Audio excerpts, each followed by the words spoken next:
all over us. But the Lord spoke to me and said, don't stop fasting. Stay in this mode. I'm going to talk to you about my church. Now, about 5 days later, I used to go every day and spend like 6 hours alone in the banana plantation. And one of those days around 3 p.m. I was alone, praying and just pleading mainly about my life, and the shock was still in my life. And as I was continuing, suddenly I felt that presence come upon me again, just as it had happened the previous week. And I began to tremble. I was so scared because I didn't know what to expect. It continued growing and building up and building up and building up, and my whole body was trembling. Soon I could no longer move any part of my body. I could no longer speak with my lips. Everything, it was like my whole body was paralyzed. This time I didn't see the light, but I was there trembling, and in my spirit I was just worshiping and saying, Lord, have mercy upon me. Then I felt like somebody close to me gave a very, very big sigh, like heaving. Oh. Then he spoke, and he began with these words in the book of Isaiah chapter 1.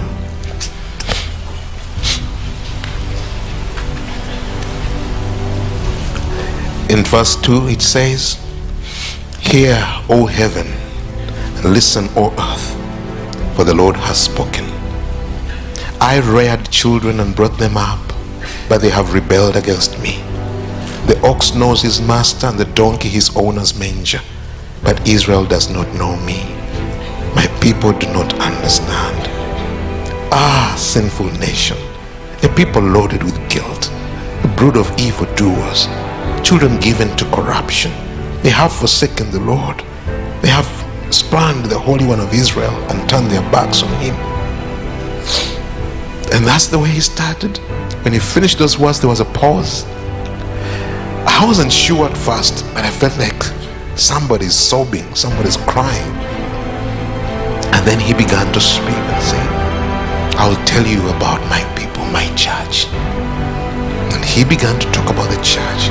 He began to talk about how he paid the full price, how he was our atonement, how he paid everything, and how we are set free, how we are supposed to live a completely liberated life, redeemed and fulfilled. He said, but my people have turned away from that.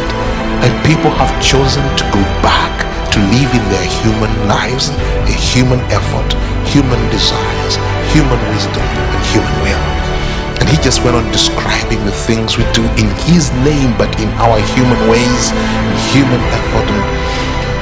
And I said, my servants, the preachers of the word, have traded their souls for worldly things. So they speak from the worldly spirit, and they comfort my people in their sins. Instead of calling back my people to me, they tell them it's okay. It's okay to live the way they live. It says, many of my people do not know the joy of forgiveness, because it has never been, they've never been led into deep repentance and total surrender to me. They've been told it's okay to live in self-will and to do whatever they want.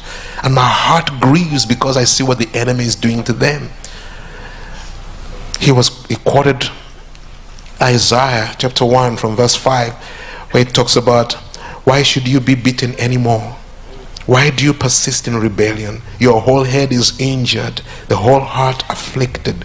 From the sole of your foot to the top of your head, there is no soundness, only wounds and welts and open sores, not cleansed or bandaged or soothed with oil. And I'm saying my people are living in utter woundedness. There's a lot of woundedness, there is a lot of pain and bitterness, and therefore people lash out at each other. The people are living in selfishness because of the pain of their lives. And I hurt because my healing is complete. My stripes are able to heal, but my people have settled down to live in their woundedness, in their bitterness, in their hopelessness, and they have been told that is all that salvation is about. Said, I paid for everything. It's a finished work. But they have chosen to live below it. And he went on and on. Then he said, but my heart is grieving because the day of the Lord is near. The day is coming. And he began to describe the day and says, it's a day of agony. It's a day of wailing. It's a day that no man can stand. For the sake of time, I just want to use some scriptures and just define that day. When the Lord began to talk about the day, I don't know whether I can describe this.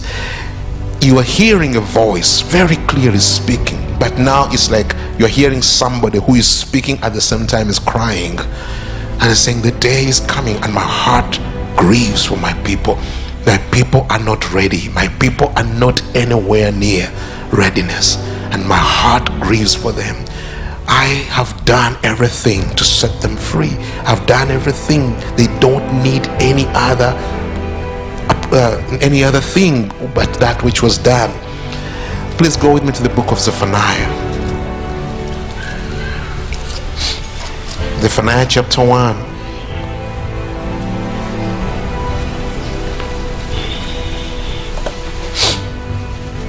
It says in Zephaniah chapter 1 verse 10, on that day, declares the Lord, a cry will go out from the fish gate, wailing from the new quarter, and a loud crash from the hills.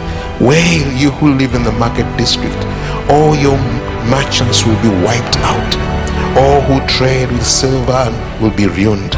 At that time, I will search Jerusalem with lamps and punish those who are complacent, who are like wine left on its dregs, who think the Lord will do nothing, either good or bad. Their wealth will be plundered, their houses demolished. They will build houses but not live in them. They will plant vineyards but not drink the wine. The great day of the Lord is near and coming quickly. Listen, the cry of the day of the Lord will be bitter, the shouting of the warrior there. The day will be a day of wrath, a day of distress and anguish, a day of trouble and ruin, a day of darkness and gloom, a day of clouds and blackness, a day of trumpet and battle cry against the fortified cities and against the corner of the towers. I'll bring distress on the people, and they'll walk like blind men because they have sinned against the Lord. Their blood will be poured out like dust, and their entrails like filth. Neither their silver nor their gold will be able to save them on the day of the Lord's wrath. In the fire of his jealousy, the whole world will be consumed, for he'll make a sudden end of all who live on the earth.